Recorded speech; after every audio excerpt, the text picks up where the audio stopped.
नमस्कार. 23 सप्टेंबर भारत सरकारने जागतिक आयुर्वेद दिन म्हणून साजरा करण्याचे ठरवलं आहे आणि त्या अनुषंगाने आपण त्याविषयी काही विचार मांडूया. गेली अनेक वर्ष आयुर्वेद हे भारताचं शास्त्र असलं तरीसुद्धा त्याच्याकडे ब्रिटिशांच्यामुळे आणि त्यानंतर तत्कालीन राज्यकर्त्यांनी आयुर्वेदाला अनुकूलता दर्शवली नसल्यामुळे आयुर्वेद हे एक अत्यंत दुय्यम अशा पद्धतीचं शास्त्र म्हणून समजलं जात असे आणि औषधोपचाराच्या दृष्टीने ॲलोपॅथी किंवा पाश्चात्य जगातून आलेलं हेच खरं अशा पद्धतीने त्याकडे दृष्टिकोन असे आणि त्यामुळे आयुर्वेदाविषयी सामान्य जनामध्येही फारशी अनुकूलता किंवा उत्सुकता नव्हती. गेल्या 30-35 वर्षामध्ये हा विचार बदलला. याचं कारण काही पाश्चात्य देशातून त्यांच्या उपलब्ध असणाऱ्या ॲलोपॅथीच्या औषधांच्या मर्यादा किंवा त्याचे दुष्परिणाम लक्षात आल्यामुळं पर्यायी वैद्यकाच्या दृष्टिकोनातून आयुर्वेद हे जे भारताचं अत्यंत शास्त्रशुद्ध असं अनेक वर्षांच्या परंपरांनी सिद्ध झालेलं वैद्यकशास्त्र आहे त्याच्याकडे अनुकूलता निर्माण झाली आणि त्या दृष्टिकोनातून काही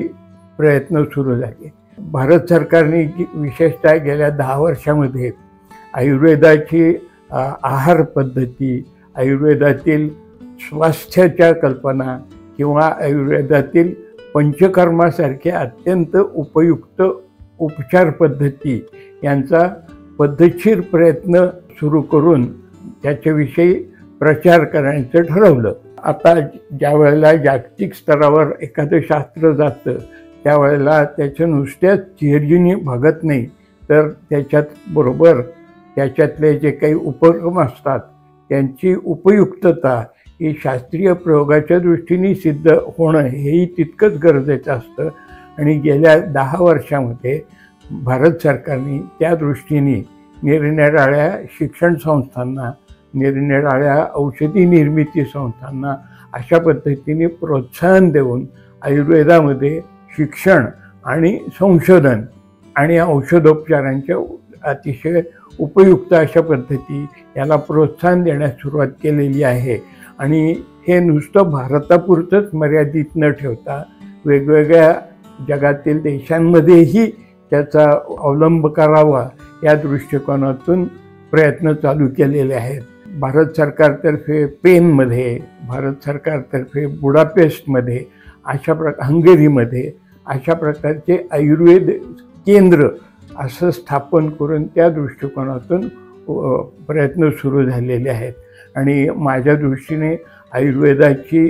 योग्य पद्धतीने वाढ होण्याच्या दृष्टीने हे उपक्रम आवश्यक आहेत आणि म्हणून या अतिशय उपयोगी आणि उपयुक्त उपक्रमाबद्दल भारत सरकारच्या आयुष विभागाचं अभिनंदन करणं गरजेचं आहे आणि त्यांच्या